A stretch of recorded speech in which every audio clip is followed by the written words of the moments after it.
என்னை ஆட்கொண்டவரும் நான் செவிக்கிறவருமான ஆண்டவராகிய இயேசு கிறிஸ்துவின் நாமத்தினாலே அன்பினல் வாழ்த்துக்கள்.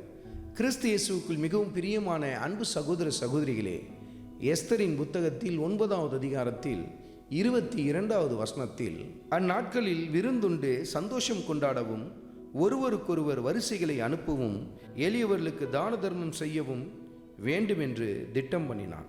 யூத ஜனங்கள் அழிவின் விளிம்பில் காணப்பட்டார்கள். அழிவுக்கு நேராய் கடந்து போய் கொண்டிருந்த அந்த நாளில் அவர்களுக்கு மரண நாள் நியமிக்கப்பட்டது. ஒட்டுமொத்த யூதர்களையும் கொன்று போடத்தக்கதாய் மரண நாள் நியமிக்கப்பட்டது. ஆனால் கர்த்தர் மிகுந்த கிருபையாய் அவர்களை மீட்டெடுத்தார், ரட்சித்தார்.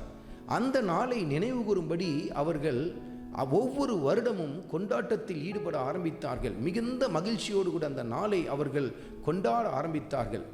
அவர்கள் வெறும் கொண்டாட்டத்தோடு கூட அதை முடித்து விட்டார்களா? அந்த வசனத்தில் எப்படி எழுதப்பட்டிருக்கிறது?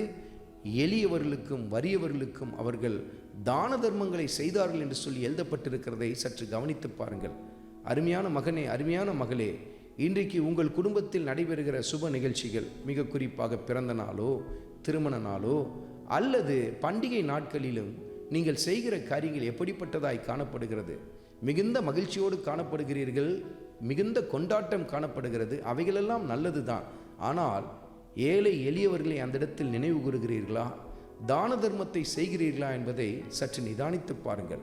கர்த்தர் தன்னுடைய வார்த்தையிலே எளியவர்களுக்கு நாம் இறங்க வேண்டும் என்று சொல்லி பல இடங்களில் குறிப்பிட்டு காட்டியிருக்கிறதை மனதில் ஆழமாய் நிறுத்த ஆரம்பியுங்கள்.